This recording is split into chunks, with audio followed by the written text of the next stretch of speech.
You're listening to an Airwave Media podcast.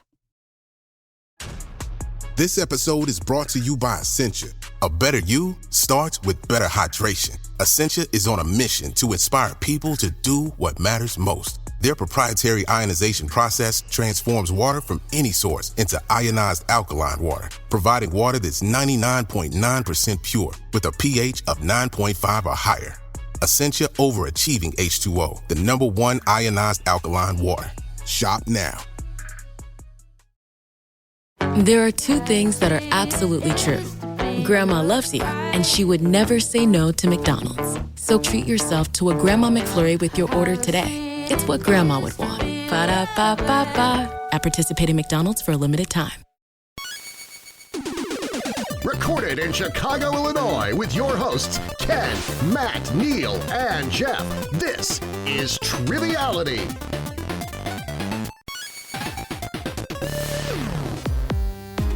Hello and welcome to Triviality, the game where a lack of seriousness meets a little bit of knowledge. My name is Neil. I'm joined here with Ken, Jeff, and Matt. How are you all? I plan to be very serious today. You look very serious today. You came in with an overcoat and a fedora and a pair of brass knuckles. Yeah, I'm going to work you over, see? Jeff, you're his body man, which means you carry his bag and you have all the tools inside of it. Don't look in that bag. I'm not feeling this bit today, but maybe I need to get on board because Ken and I are going to be on the same team. It's going to be all serious from here on out. I feel like you'd be a good torturist.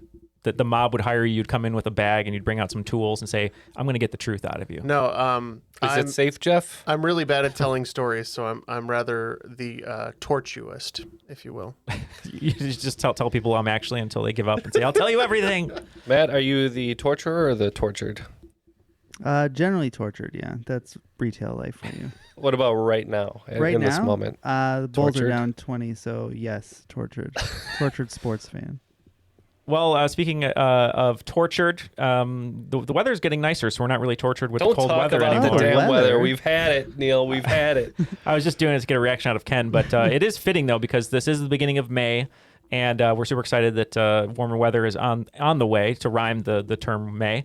But we have some special guests here that are going to help us out today. First, we just want to give Listen to what we say. Listen to what we say and do roll in the hay. Classic comedic method of explaining the joke makes it funnier. So. Exactly. Well, our special guest here, we're going to start with, we have to give some congratulations to coming all the way from Tulsa, Oklahoma. The last time he was on was episode 66, and that was his 4th appearance on the show. Which is absurd. Yep, and he hasn't been on, and I don't even know, I can't do the math, but this is approaching 5 years. 5 years. Thank you. This is 313, but he is getting his 5-timers jacket today, and that's our friend Andrew Brown. How are you, Andrew? I'm good. How are y'all? Doing great. Thanks for joining us. missed you. Yes, we haven't seen you in a long time. Tell us what's been going on and how you've been, and remind the folks what you're up to. Well, I am a teacher. I've changed schools since last time I was on. I coach football. I'm coaching track for the first time. I have my first track meet this weekend. I have a kid now. He's 4. That tells you how long it's been since I've been on. Yeah, that's pretty much my life. Jeez. And is he named Ken, Jeff, Matt, or Neil? He is not. Okay, well, that's okay. Ken McNeil Brown. Disappointment. And just for the listeners at home, they can't see you, but you're rocking a pretty sweet mohawk. You said you did that for school? Yeah, I do that. I start it around football season. I call it my war hawk. I spike it up during football games and stuff. And then I generally, right before the summer, I shave it all off and let it regrow over the summer. Cool. Awesome. Well, thank you for being here. We have your 5-timers jacket. It'll be in the mail, but you're going to be playing today, and you're going to be partnering with Matt. We'll get your team name in a minute, but we need a host to play the game. And it is pretty fitting, this host being on the show today with the time period we're in. We're right around Cinco de Mayo, and we're just going to take credit that we planned it this way, even though we did it, but we'll let him explain that. Coming to us from Phoenix, he's a student at ASU, a Sun Devil, and Oakland 5 supporter on Patreon, Connor Greenwall. How are you, Connor? I'm doing great. I, for one, am not too excited about the upcoming warm weather. It's only 100-degree days on the horizon from here on out. I'm super excited to be here today. I'm from Phoenix. I'm a pediatric pharmacy technician at a children's hospital, and I'm studying journalism at ASU, as well as Spanish. And I got a really fun game, a card game for you guys today, but it's the first 10 questions as well as the final round, all based around Mexico. So it should be fun. I'm excited to be here to host. That's awesome. Yeah, Cool. we're excited to have you here. Thank you for your support as well. And it looks like Andrew and Matt, you're going to be partnering today. Andrew, you had a team name that you'd like to play with. Yeah, so I decided that Jeff and I have pretty similar skill sets, so I didn't want to be teamed with him. So the name would be anyone but Jeff. And that leaves me to be with Jeff, so I'm going to be Jeff all day. All day. You're going to be Jeff all day, or you're both going to be Jeff all day? We're both going to be Jeff all day. Okay. I mean, I can Jeff give you has to Jeff be- for like yeah. the next 90 minutes. All right, I'll take it. I'll be keeping score here and probably, just standing in the corner here. REM, whatever you want to say. Anyway, let's throw it to the rules guy for our rules. And Ken, are we going to do a different one today? Maybe the classic music one we got from our friend Rue. Yeah, that sounds good. We uncovered that one again, and it's great. So and since Andrew hasn't been here in a long time, we'll play an oldie but a goodie. The rules of the game are simple. 2 rounds of 10 questions worth 10 points apiece. In between, there's a swing round.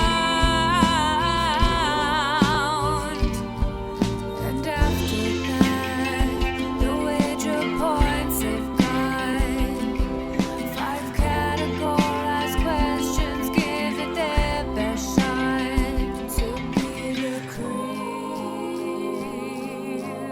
of the crop. Thank you again, Rue, for that wonderful rules read. Well, Connor, we're ready to go. Feel free to take the keys and run. Okay, perfect. So like I had mentioned before, the first 10 questions are all based around Mexico, Mexican history, Mexican culture, and Mexican geography. So without further ado, question 1, they put a city where? Multiple times throughout history, this city has been the most populated city in North America, dating back to pre-Columbian times. Today, this city sits at a population of over 22 million people and quite literally sits between a rock and a hard place. Because of its uniqueness and long history, the city has become known by many different names. Name any of the non-English names the city may be known by locals. All right, we are locked in. I think we have 2 different answers. Yeah. Neat. Okay, well, I have one answer. Okay. I'm pretty sure it's Tenochtitlan. Oh yes, I watched a YouTube video on how to pronounce that once, and I don't remember it, so I'll leave that to you. So Yeah, we'll lock in with Tenochtitlan. I missed that YouTube video, so I'm going to say it a little differently, but Tenochtitlan. Yes, I will accept that. Tenochtitlan is the correct answer. The other correct answers would have been Ciudad de Mexico or CDMX. All right, question 2. Hey, that's a pretty cool flag. The Mexica were the founders of Tenochtitlan and the rulers of the mighty Aztec Empire. But they didn't just put a city anywhere. According to an ancient prophecy, the Mexica were looking for a very specific occurrence as a sign from the gods telling them where to build their city. What was this prophecy? We're locked in. Ken, it is not the Christopher Walken movie Prophecy. Please refrain from answering that. This is like exactly what we've been studying in world history lately, so this is great. This worked out pretty well for you. How familiar are you with this, Andrew?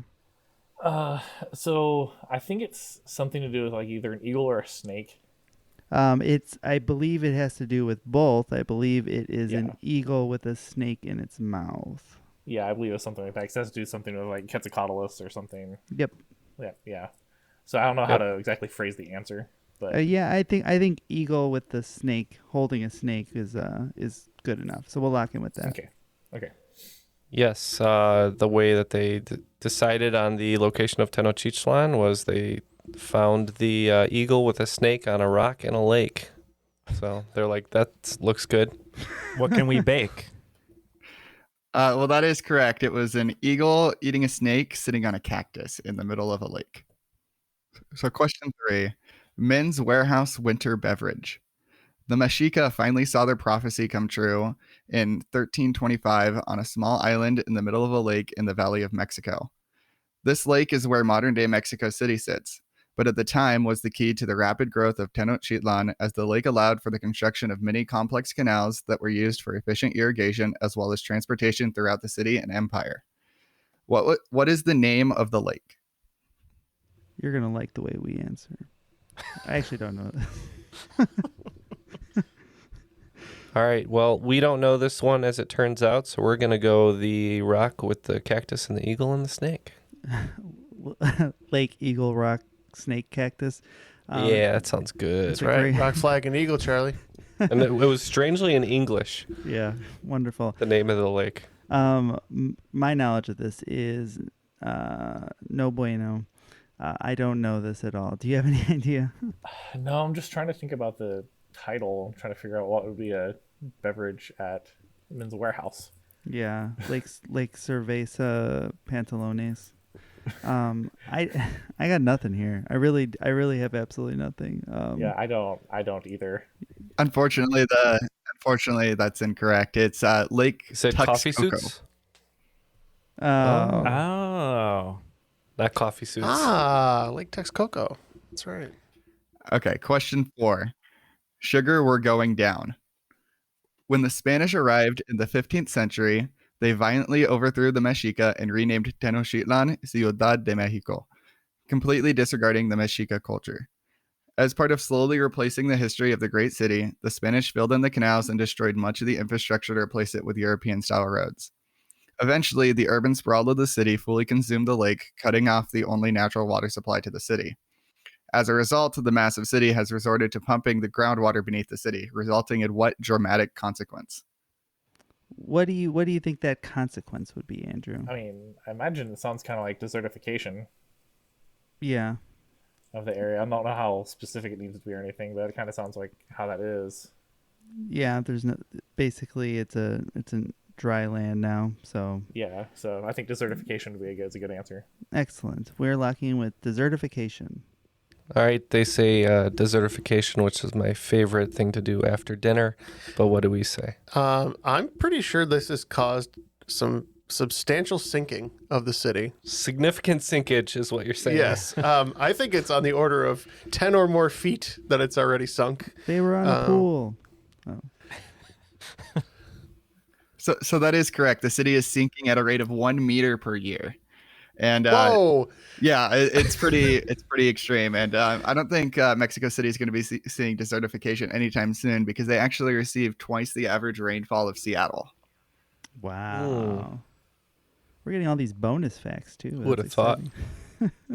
Question 5. I didn't text you. Tequila did. Just a few hundred miles west of Mexico City sits the state of Jalisco. Jalisco is popular for many reasons. The birria from the region is unmatched. The beautiful city of Puerto Vallarta sits along its coasts, and the crystal waters of Lago de Chapala draw thousands to visit the state from around the world. But none of these are the most important part of Jalisco. More than 90% of the world's tequila comes from the state of Jalisco, and the other 10% comes from the surrounding states. But what makes tequila tequila? Yep, we both wrote the same thing, so we're locked in. So I'm pretty sure it's made with agave, isn't it? 100%, and I believe I learned this while I worked at MJ's, and I had an extensive tequila sipping session where we were supposed to not swallow, but we all did, and we took cabs home. Agave. Yep, the hipsters love the syrup. We said agave. So unfortunately, the answer is a bit more specific than that. It specifically comes from agave azul in the town of Tequila. Oh, okay. That makes so sense. even blue agave wouldn't have been. I would have specific accepted enough. blue agave. It's similar to Champagne. How Champagne has to come from the Champagne region of France. Is that because mezcal can also be made from agave? Yeah, so mezcal is basically tequila that doesn't come from Jalisco. I thought Mescal was a Scottish or Irish actor. It might have been. What about Pascal? Mescal? I believe he's an American actor. After that swing and a miss on Tequila, Matt's favorite karaoke song, it looks like both teams doing pretty good here. Anyone but Jeff has got 20 points, and Jeff all day with 30. All right, moving on to question 6, quarterfinals. The agave azul is just one of the many species that call Mexico home. Between 10 to 12% of the world's biodiversity resides in Mexico. This makes Mexico the 4th most biodiverse nation in the world. Within 5,000, approximately how many different species call Mexico home? locked in over there. I love these within 5,000 questions. They come up so often. Where do we start? I think we have to start somewhere around like 40,000, right? Based on the plus minus. I think it has to be bigger. Yeah. I'm leaning more towards 100 plus. Okay. But That's I'm not sure how high go. Because, I mean, if you think about the different countries that are in the Amazon with all the biodiversities and the Amazon rainforest and stuff, there's tons of plants and animals and stuff. So I'm thinking over 100. I think up between 100 and 110. I think 105 covers that. I think 105 is a good little mid ground there. So we can lock in with 105,000. All right, we just went a little bit higher and said 150,000. So unfortunately, you guys are way off. I was hoping to clue you in with the question name, which was quarterfinals. The answer was 25,000. We don't listen very well. I wonder, do you think we're getting worse at listening or just worse at trivia in general? We're too casual about the trivia now, that the trivia just comes at us. Well, I think and we let a lot blow by. I think the issue is when we started, it was just us, so we were super serious about trying to do our best. But now we have so many more smart people on the show that we can take a seat and let all the smart people talk. We'll know we'll never be the best. That's right. Well, that's okay. We're content with that. Yeah. Mm-hmm. But question 7, we can crash on the beach. I want to make love in the sea. What sea, named after a Spanish explorer, but more commonly known by a different name in the United States, is referred to as the cradle of the ocean due to its warm waters and abundance of sea life, including large mammals such as dolphins and whales? Not a good guy, but maybe he's got a sea named after him. You guys are I think he named a lot of stuff after himself. You don't necessarily have to be a good person to get things named after you. Most people don't, unless it's like a hospital wing. Yeah, just like that. So let's talk Spanish explorers. Who do we got? Ponce de Leon. Yeah. Ferdinand. Magellan. Yeah. I think he's Spanish. He might be Portuguese. I don't know. Yeah. Pizarro. Francisco Pizarro. Good guy, maybe. I don't know. No, none of them. The odds are not a good guy. Not a good guy. The odds are not in your favor. Yeah. So I'm gonna give you a clue. There weren't a lot of good guys at the time who were coming in. Yeah, they weren't coming just to hang out. Yeah, right. They had ill intentions. I have no idea. Ponce de Leon is what I would call it. All right. Well, I heard that historically there was one good guy on his ship that came over and he was like, "What's going on? I hate what's happening right here." He was a pretty good guy, but who do we say? I don't know. I think we were just stuck on the sea angle and we went Cortez. That is correct. Mar de Cortez, the Sea of Cortez. The other answer I would have accepted is the Gulf of California, which is what most Americans know it by. Okay, question 8. Not just another Margarita Monday. Most Americans tend to celebrate Cinco de Mayo, but do not understand the true significance behind the day. It is a common misconception that Cinco de Mayo is Mexican Independence Day, but Dia de la Independencia is more commonly celebrated across Mexico on September 16th. What was the true significance of Monday, May 5th, 1862? All right. Well, I got an unspecific answer. Hopefully that's good enough, or Jeff can come up with a more specific answer. But we're locked in. Yeah. How familiar are you with this this battle that took place? I'm pretty sure it's the Battle of Puebla, isn't it? Where the Mexicans defeated the French. Yeah. They were I don't know if they defeated them, but they pushed them back a little bit. Yeah, I think they won. They technically won that battle, and they were very outmanned and outarmed, etc. And they pushed the French back at the Battle of Puebla. Yeah. Yeah, we said it was a great battle victory, but we did not know the name of the battle. So hopefully we'll have a little bit of grace. May God have mercy on our soul. Yeah. Unfortunately, points only for one team. It was the Battle of Puebla against the French. All right. That's a true Sun Devil. No excuses. He's tough. Do your research. Tough but fair. When we didn't get agave and it was blue agave, I knew it was going to be a tough Question 9. Mexicanos el grito de guerra. Mexico gets its name from the ancient Mexica tribe, as well as the valley they settled their capital in. Although the term wasn't widely used across the land until after the Spanish arrived and after the fall of Nueva España. Although referred to by many as just Mexico, what was the full name of the nation of Mexico? Jeff has showed me an answer, and it looks correct, or it's magnificent fabrication, so we're going to lock in. Do you know this one right off the bat? I'm pretty sure it's the United Mexican States. I am also pretty sure that it's the United Mexican States, so we can lock in with that answer. And we locked in with Los Estados Unidos de Mexico. Which is what you said, but nicer. Oh. So do we get points and they get no points? All the answers are correct. So it is Estados Unidos Mexicanos. Fuck! Or the United Mexican States. That was impressive, Jeff. Thank you. Yeah, great job on this. I haven't taken Spanish in like 15 years, so. Okay, question 10, final question of the first round. Similar to the United States, Estados Unidos Mexicanos is a central republic composed of 31 free, sovereign, autonomous states independent from one another, and one federal district where the capital sits. According to legend, when Francisco Hernandez de Cordova arrived in this now state on the coast, he asked the natives where he was. In their native tongue, they responded, "I don't understand you," and it was mistaken for the place's name. Name this state/peninsula that is home to Chichén Itzá, 3.2 million annual visitors, and a dinosaur-level extinction event. No real idea. I know that Yucatan is down there. Maybe Oaxaca. You want to go with? Let's go with Oaxaca. I think. Over Yucatan. We'll go Oaxaca. And we're going Yucatan. Unfortunately, Oaxaca is on the opposite coast. It is Yucatan. Oh man. My bad. You said it, Matt. My bad. That happens sometimes. It happens. It's all right, though. Everyone should be pretty excited with the way they're doing here. Anyone but Jeff, you have 40 points. You're still there. Jeff all day with 60 points. So you're close together, and you did, I think, much better than maybe you expected, Connor, I would hope. I got about similar results in playtesting, but...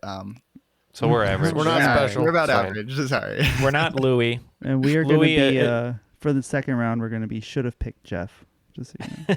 I do want to shout out the playtesters in the Discord because they were very helpful in helping me put this game together. Because often when I would ask my friends, family, and coworkers these questions, the common response was, "I don't know." So luckily the playtesters at least try to put together an answer, and that was very helpful. Were they saying Yucatan or I don't know? Well, speaking of the Discord, that was a great segue. Please join us over at Discord. We have a great community over there. There's a lot of playtesting going on, just general tomfoolery, some movie nights, some trivia. You can go into a voice channel and watch Matt stream at twitch.tv/trivialitymatt. But join us over at Discord. You can go to The Crop on Facebook. You can hit us up on social at trivialitypod.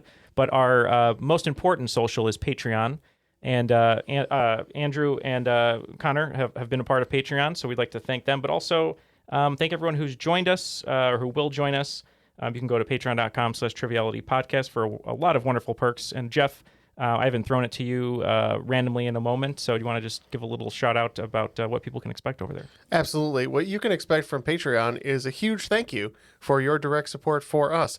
So as Ken says, it takes only just $1 a day to feed a podcaster. I don't know if that's true or much, not, much less. But for $5 a month, you can get access to all of our exclusive bonus episodes, and any level of support gets you our episodes ad-free, which I think is super neat. Hooray. Yep, and just to make a note there, all of our new episodes ad-free. We still haven't found a nice option for our backlog to be ad-free. We're working on it, but... it turns out that migrating 300-something episodes is a lot of work. Complicated. Yeah, we got a few emails about it. And we're too busy trying to make new good stuff. Right, we're working on it, but all the new episodes from basically a little bit before 300 and on will be ad-free if you're at Patreon, so, and moving forward. But yeah, thank you to everyone who's joining us on patreon.com/trivialitypodcast. Connor, what is the swing round today? For the swing round, we're shifting gears slightly. This is called the Hella Mega Swing Round. So I'm going to read the lyrics of 10 songs, all of which are either by Weezer, Fall Out Boy, or Green Day. He'll get 5 points if he can correctly name the band and an additional 5 points if he can name the correct song. So without further ado, question 1. Because you're just the girl all the boys want to dance with, and I'm just the boy who's had too many chances. I'm sleeping on your folks' porch again dreaming. She said, why don't you just drop dead? Number 2. I can't help my feelings. I'll go out of my mind. These players out to get me because they like my behind. I can't love my business if I can't get a trick down on Santa Monica where the tricks are for kids. Number 3, where is your boy tonight? I hope he is a gentleman. And maybe he won't find out what I know. You were the last good thing about this part of town. Number 4, pay attention to the cracked streets and the broken homes. Some call it slums, some call it nice. I want to take you through a wasteland I like to call my home. Number 5, flip on the telly, wrestle with Jimmy. Something is bubbling behind my back. The bottle is ready to blow.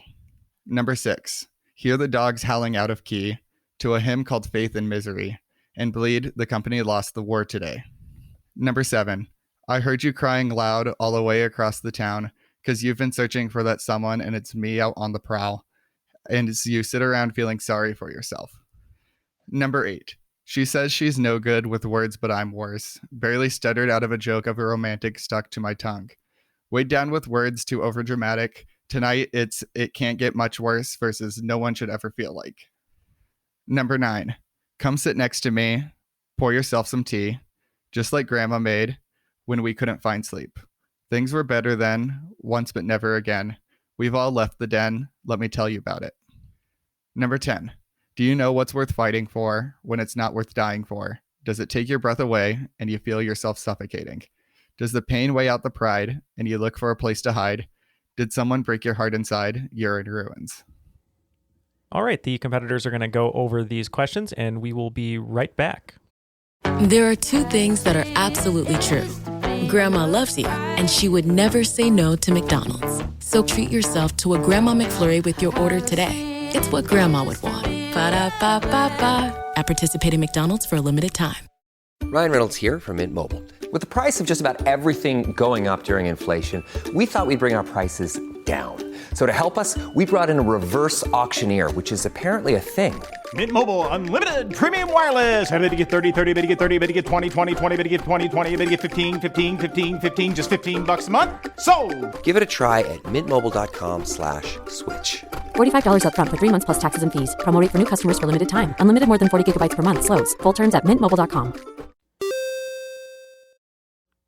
We're back with our swing round answers, and we'll see how we did. We had a lot of fun with it, but lyric questions are always tough.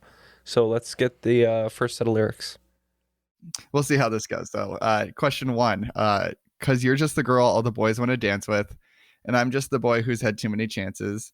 I'm sleeping on your folks' porch again dreaming. She said, why don't you just drop dead? Look, I don't blame you for being you. We said Fall Out Boy, a little less 16 Candles, a little more Touch Me. Can't blame me for hating it. We have Fall Out Boy, but I couldn't remember the name of the song, so we just said Sweet 16 Candles, which is partially correct. It was, in fact, a little less 16 Candles, a little more Touch Me by Fall Out Boy. Number 2, I can't help my feelings. I'll go out of my mind. These players out to get me because they like my behind. I can't love my business if I can't get a trick down on Santa Monica where the tricks are for kids. Yeah, it was a little difficult because you didn't do it in a falsetto, but we knew it was Weezer Hash Pipe. Hash Pipe. As soon as I heard it this time, I had Hash Pipe. We said Weezer and we said Surf Wax America. It was, in fact, Hash Pipe by Weezer, and I'll note that next time I read it, I should do it in a falsetto. Number 3, where is your boy tonight? I hope he is a gentleman, and maybe he won't find out what I know. You were the last good thing about this part of town. So I was sure this was a Fall Out Boy because I remember the I hope he's a gentleman line and sort of the melody, but I couldn't carry it any farther. So we just said thanks for the memories as a guess for the song. This is Fall Out Boy, but I think it was their first single. It's Grand Theft Autumn. It was Grand Theft Autumn by Fall Out Boy. Number 4, pay attention to the cracked streets and the broken homes. Some call it slums, some call it nice. I want to take you through a wasteland I like to call my home. So I think we shot ourselves in the foot on this one. We had Green Day for the longest time, and then we were like, maybe that's Beverly Hills. And we said Weezer, Beverly Hills. We said Green Day, and we think this is Welcome to Paradise. Oh, it is Welcome to Paradise by Green Day. Number 5, flip on the telly, wrestle with Jimmy. Something is bubbling behind my back. The bottle is ready to blow. All right, so that last one was a freebie that I whiffed on. So if I whiff on this freebie, I'm going to be mad. But we said Weezer, Say It Ain't So. Yeah, the wrestle with Jimmy is what stuck in my head, which got it for me. We said Weezer, Say It Ain't So. And that is correct. It is Say It Ain't So by Weezer. Number 6, hear the dogs howling out of key to a hymn called Faith and Misery. And Bleed, the company lost the war today. We said Green Day, American Idiot, but we may be the American Idiots. This one I actually had no idea, and we just settled on it sounded a little Fall Out Boy-y, so we said Fall Out Boy and the Phoenix. The company lost the war today line is really familiar. It is in fact Green Day, but the song is Holiday by Green Day. Number 7, I heard you crying loud all the way across the town, 'cause you've been searching for that someone, and it's me out on the prowl, as you sit around feeling sorry for yourself. We said Green Day, Boulevard of Broken Dreams. Oh, this is Green Day, but it's When I Come Around. Ugh. And Matt got it. It is When I Come Around by Green Day. Number 8, she said she's no good with words, but I'm worse. Barely stuttered out of a joke of a romantic stuck to my tongue. Weighed down with words too overdramatic. Tonight it's It Can't Get Much Worse versus No One Should Ever Feel Like. And never mind, I'm not going to continue. We know it's Dance Dance by Fall Out Boy. Yeah, you're falling apart during this halftime. We said Fall Out Boy, Dance Dance. That is correct. It is Dance Dance by Fall Out Boy. Number 9, come sit next to me, pour yourself some tea, just like Grandma made when we couldn't find sleep. Things were better then, once but never again. We've all left the den. Let me tell you about it. What was that lament, Matt? Because I know the song now. I knew the band. We said Weezer. My name is Jonas. Yeah. We said Weezer, but we thought it was Buddy Holly. It is My Name is Jonas by Weezer. Matt letting in a soft goal there. I know. Finally, number 10. Do you know what's worth fighting for when it's not worth dying for? Does it take your breath away and you feel yourself suffocating? Does the pain weigh out the pride and you look for a place to hide? Did someone break your heart inside? You're in ruins. This is Green Day, 21 Guns. Oh, that's a terrible Or should I say song. 21 Guns? We said Green Day. We didn't know which one, but we said Boulevard of Broken Dreams. It was 21 Guns by Green Day. All right, after the swing round, it was the definition of a swing round. There's a lot of points being had here. It looks like anyone but Jeff picking up 70 points, bringing their total to 110, breaking that 100-point barrier. But picking up 75 points is Jeff all day, bringing their total to 135. Okay, round 2. I'm hoping you guys like round 2 a bit more. It's just general trivia, so this should be a bit easier. Starting off with question 1. His last name wasn't Snow. In 1066, William the Conqueror of Normandy successfully launched the most recent invasion of Great Britain, starting the current line of British monarchs. His conquest was backed by a strong claim to the throne when there was much doubt surrounding succession after the previous king died with no heir. What was William's moniker before he became known as the Conqueror? We can lock in, you think? Yeah. 100%. We are locked in. Andrew's got it.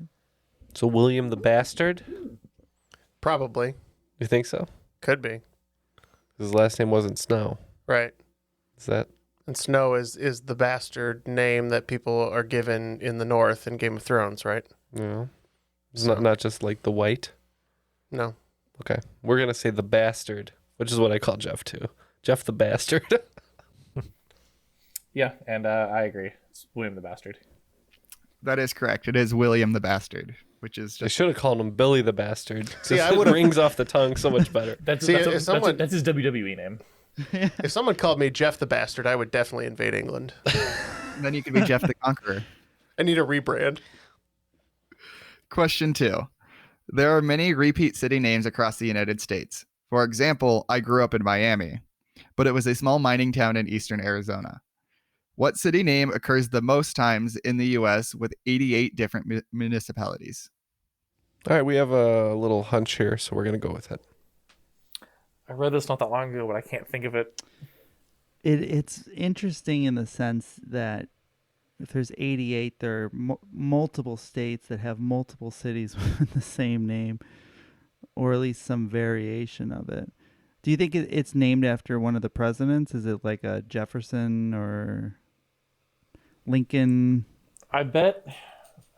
I think it's Washington. If I'm trying to remember correctly, I think it's Washington. I would. That's where I was leaning, was either like Lincoln or Washington. So I also thought Springfield, but that was just for The Simpsons, so that doesn't help. But there are a lot of Springfields. Yeah, I think it's Washington. Okay, we were gonna lock in with Washington. Okay. Jeff wrote down Washington, and then he wrote down Lincoln, and I said, no, Simpsons reference, and we said Springfield. Fool. So unfortunately, the correct answer is Washington. The fool I am. According to Wikipedia, Ken, Springfield occurs only 34 different instances, being beaten out by such things as Clinton and Franklin. Ooh. Question 3. Throughout most of civil aviation history, commercial flight crews were made up of 3 members: the captain, the first officer, and the flight engineer. Starting in the early 80s, the position of the flight engineer was slowly phased out due to new technology becoming available. In what year was the flight engineer position entirely phased out? As a hint, this year saw many drastic changes to civil aviation due to the events that unfolded the year prior. All right, fellas, we're locked in. I think it's 2002. Okay. That would make sense based on the clue about the previous year, and that was when the only thing I'm basing it off of is that clue. So yeah, and that was when I had lost my job as a cashier when the self-checkout took my job, so I remember it very vividly at that time. So I think 2002 is a good answer to lock in. We said the same. It is 2002. Question 4. I know, you know.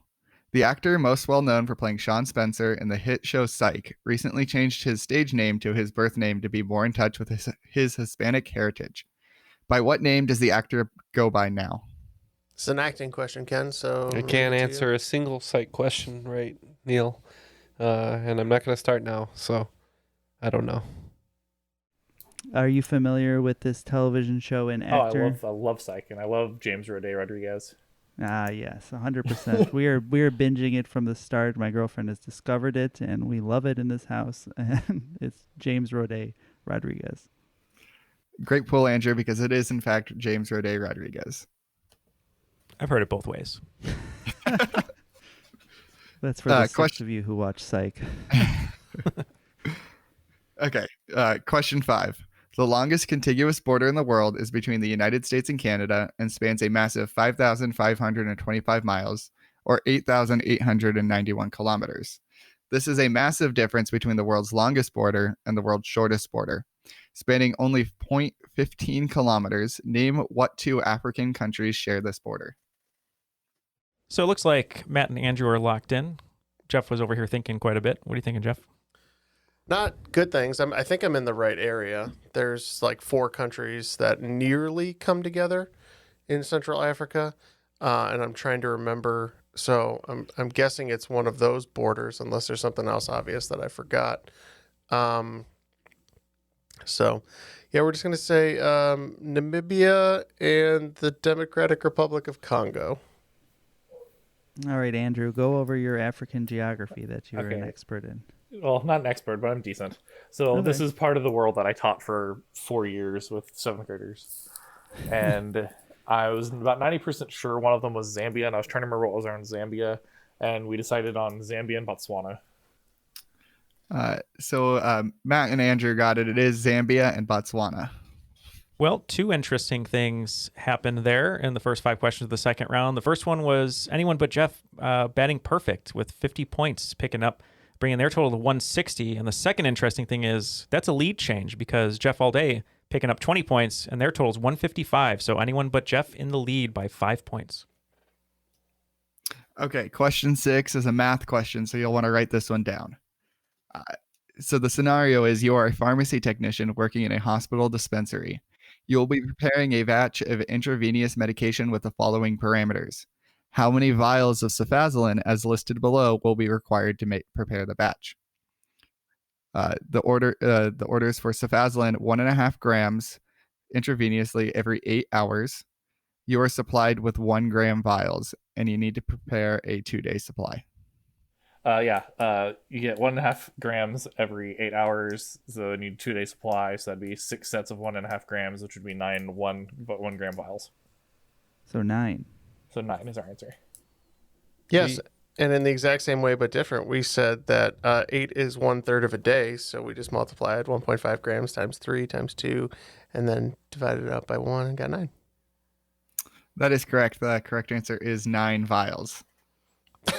Yay, we get paid farm tech salaries now. I wish.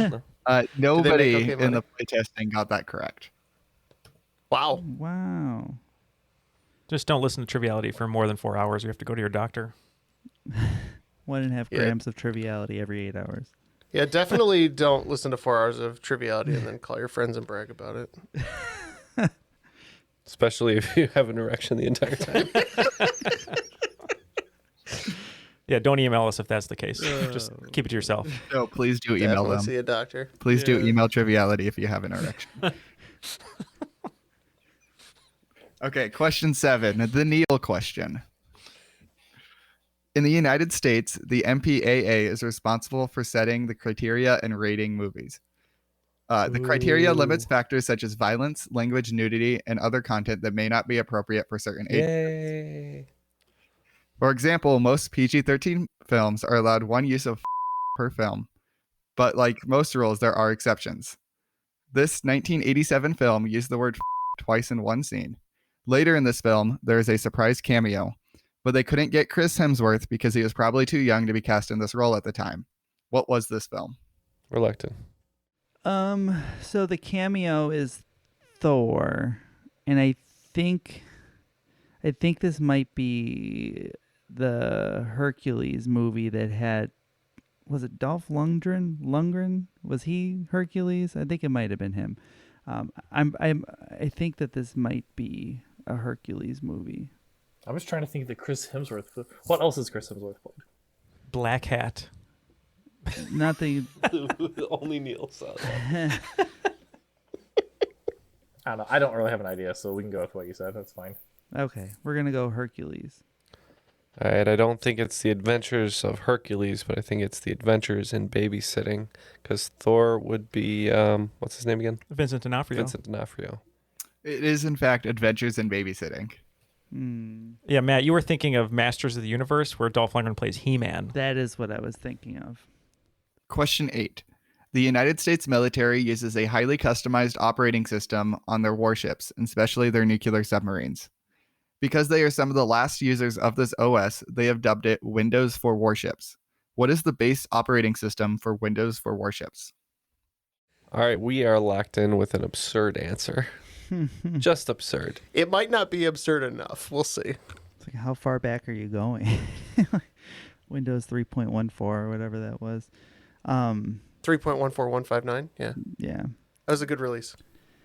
So I served in the Army and was trained in communications, but I would not deal with anything to do with warships. Okay. That being said, we did do some stuff on Windows NT. NT? Yes. Oh, that boy. was, but again, this was also 2009. Okay. So like that's the only in I have is we did do some stuff on NT. Mm-hmm. So if it's not that, I have no idea. NT stands for nuclear try. time. Oh. What does it stand for? We called it nice try because it was not good. Oh, okay. Yeah, we'll go with NT. Windows NT. All right, I've got a weird hunch that they stopped upgrading after XP. So we said XP. The answer is, in fact, Windows XP. Wow.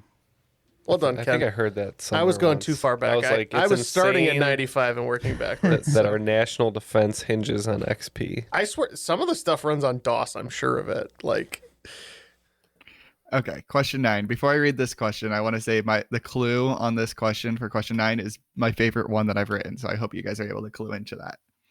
So question 9, Evening Sphinx. What island, which is not a nation nor part of any nation, has the oldest continuously running parliament in the world? The High Court of Tynewald was established by the Norse to manage money and laws on this small island, ruling for over 1,000 years of unbroken existence. All right, we don't understand this question, so we are tapping. I'm sure there's a play on word with Evening Sphinx, but I can't do it. Not going to do it. Won't do it. Mm-hmm. What do you have? Andrew seems to had a know a whiff. little bit about these night cats or whatever we're talking about. So follow my line of thinking here. So the Sphinx had a riddle, right? Mm-hmm. And it is what crawls in the morning, walks in the afternoon, and like walks on 3 legs or something at night. And the answer is man. So I'm thinking it's the Isle of Man. Isle of Man. That's the only thing I got. I don't know if I'm right, but that's that's in my head. I think Sphinx. Where did the Sphinx riddle come from? It was the famous riddle of the Sphinx. Yeah, the riddle of the Sphinx. From what? I don't remember. I just know the it's Sphinx. The thing. You don't know him? What? It's an Oedipus. You can't just say from the Sphinx. He's given All this right, riddle that all sounds the like a time. great answer. Tell them they're right. Okay, yes, so the Isle of Man is correct. So you clued into the clue there because not only is the answer to the riddle of the Sphinx man, but in the evening, man has 3 legs, which happens to be the flag of the Isle of Man. Because you walk with a cane. Should have been a like a Heat reference. That would have been nice. Heat or Black Hat, Black Hat. which we're gonna bring back. I came up with a nice little speech exercise we can use before the podcast. The Sphinx wears Spanx, but Tom Hanks is a jinx. Okay. I'm not doing. You can do that. I'm not doing it. Okay. All right. Last question of the game. Yes, last question. Question 10. The United States interstate system was established under the Eisenhower administration to aid in national defense after he experienced how difficult and inconsistent it was to drive from coast to coast early in his military career. The United States interstate system is numbered in order from south to north, west to east, with highways ending in odd numbers running north-south and even numbers running east-west, with a few exceptions. What is the exception with Interstate 11, which runs from South Las Vegas to the Arizona border? All right, we're gonna lock in. Jeff had a great idea on this one. All right. Jeff has a great idea. Does Andrew have a great idea? I mean, the only thing I could really think of is maybe it runs like instead of north, south, east, west, like northwest to southeast or southwest to northeast, one of those two, but I don't know which way it would go. I think it goes northwest to southeast based on that geography. So we will say that it travels diagonally from northwest to southeast. So my thought here is that the directions are kind of irrelevant because they can kind of double back and swerve around and stuff. So any particular highway predominantly heads a set of directions. But I think the thing that's interesting about Interstate 11, if I'm picking up on the clues that are being put down here, is that it might not be an interstate. I think since he said it runs to Arizona, maybe they intended for it to go between the two states, but if it never leaves Nevada, it would be an intrastate, not an interstate. Unfortunately, no points on this question. Interstate 11 sits entirely east of I-15, so it breaks the sequential numbering order. Another lead change, a new score at the end of regulation. Anyone but Jeff picking up 30 points, bringing their total to 180. But they're going to be losing that lead that they had after the first 5 to Jeff all day picking up 30 points, bringing their total to 185. Okay, so your final round categories are Tijuana, Mexicali, Nogales, Juarez, and Matamoros. All right, interesting strategy for betting. Looks like Jeff all day is going to be doing 30s all the way down per Jeff's request. And you guys are doing zeros, so you're playing it safe in this final, hoping we whiff. So hopefully these aren't strictly Mexico questions because we might be in trouble, but let's find out. Okay, question 1, Tijuana. Tijuana is the birthplace of this UFC Ultimate Fighter champion, current UFC flyweight title belt holder, and the first ever Mexican-born UFC champion. Number 2, Mexicali. Mexicali is not only the capital of Baja California, but is the furthest north point in Latin America. What is the southernmost point in Latin America? Question 3, Nogales. Interstate 19 that runs from the border at Nogales to Tucson, Arizona is the only interstate in the United States with what on its official road signs? Number 4, Juarez. The border crossing between El Paso and Ciudad Juarez is the second busiest in the United States and Mexico, with over 12 million vehicles per year and over 100,000 people per day. But no border crossing in the United States is the busiest in the world. What 2 Asian countries share the busiest border crossing in the world? And question 5, Matamoros. Matamoros and Brownsville are the easternmost border towns on the Rio Grande. Just east of these towns, the Battle of Palmito Ranch was fought. This was the final battle in what war? All right, we will consider these answers and we'll be right back. Sergeant and Mr. Smith, you're gonna love this house. Bunk beds in a closet? There's no field manual for finding the right home. But when you do, USAA Homeowners Insurance can help protect it the right way. Restrictions apply. This episode is brought to you by Reese's Peanut Butter Cups. In breaking news, leading scientists worldwide are conducting experiments to determine if Reese's Peanut Butter Cups are the perfect combination of peanut butter and chocolate. However, it appears the study was inconclusive, as the scientists couldn't help but eat all the Reese's. Because when you want something sweet, you can't do better than Reese's. Find Reese's now at a store near you.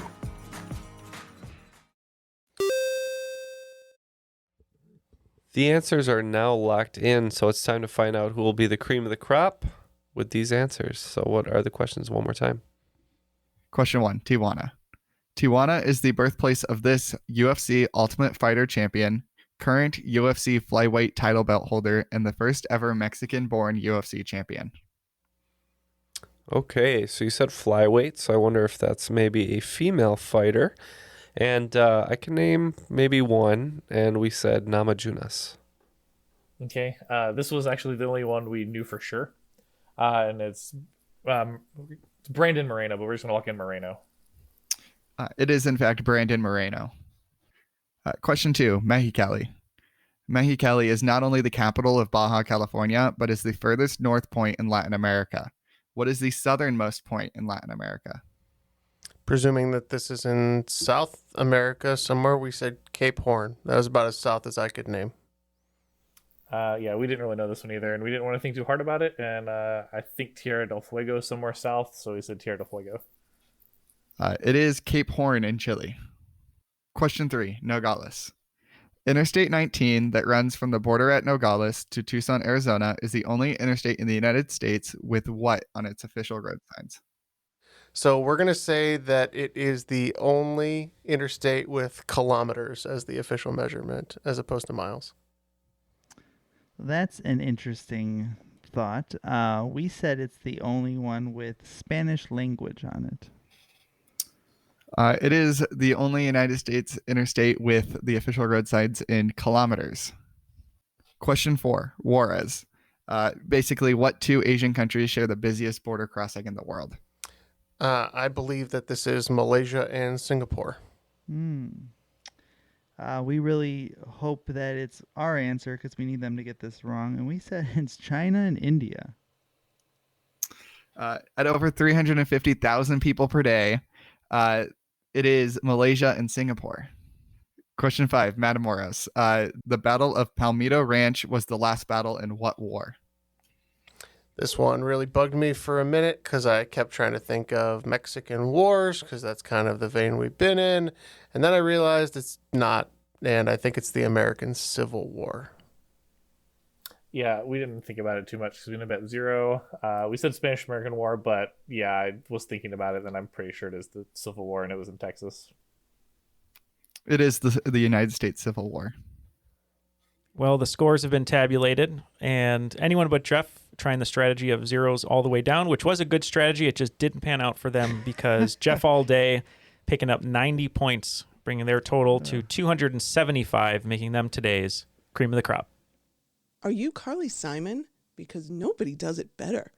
You're the cream of the crop. A great strategy, except for the part where it didn't work at all.